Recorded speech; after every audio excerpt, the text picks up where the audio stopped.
बिस्मिल्लाहिर्रहमानिर्रहीम अस्सलाम वालेकुम। बड़े भैन भरा जितों जितों तक ने खैर खरीयत नाल सो अल्लाह ताला ने इफ्त ईमान विच सो। तो मैं अज अपने भैन भरा नाल शेयर करन लगी कावा कि सर्दियां आई गई, मौसम तब्दील होना तो बंदे फ्लू बुखार सब कुछ लगी जाना, तो इन्फेक्शन तो वो ज़्यादा दौड़ी दौड़ी तो हो जाना। ये थोड़ी जी पीठी हुई सौंफ, ये मैं एक कप बनान गया, इस मारे थोड़ा थोड़ा मैं तुसें दस्सन लगी क्या चीज़ां पेसन। चुटकी अक हल्दी,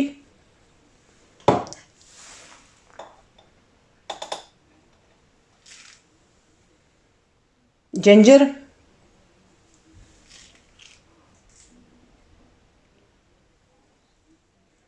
जवैन,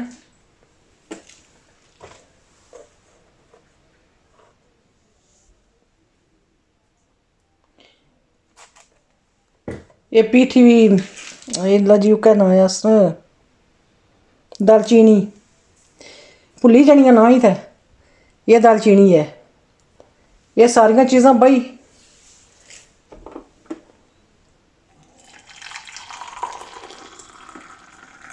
ये इतना अच्छा है ना कावा, कितनी बीमारियां से ये बचाना। अगर तुसें दस्सनी क्या बनाया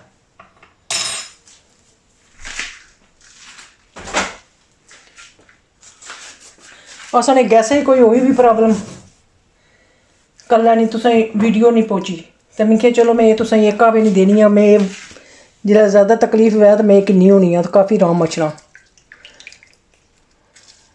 तो मिगी चलो इस तरह ही मैं देई छोड़नियां ने।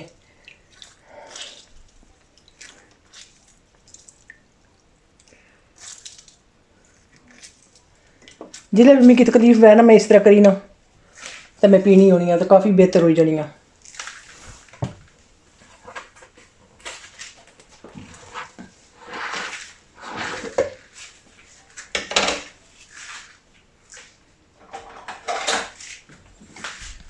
बिस्मिल्लाहिर्रहमानिर्रहीम।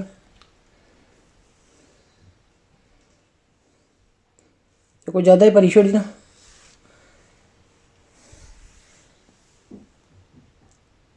ये हनी आ, ये सब चीज़ां इतनी फायदे नहीं आईयां ना,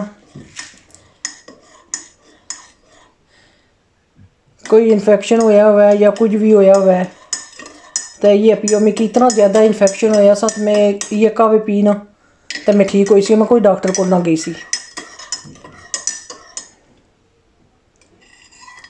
सह कोई स्टार्ट होने लगा ना उस सारा पीना शुरू करी होना, फिर इतना ज़्यादा कम बदना नहीं तो पिए तो कोई फर्क पिया नहीं तो दवा दे आई उड़े तो मिगी दुआ याद रखे तो अपना बहुत सारा ख्याल रखा है।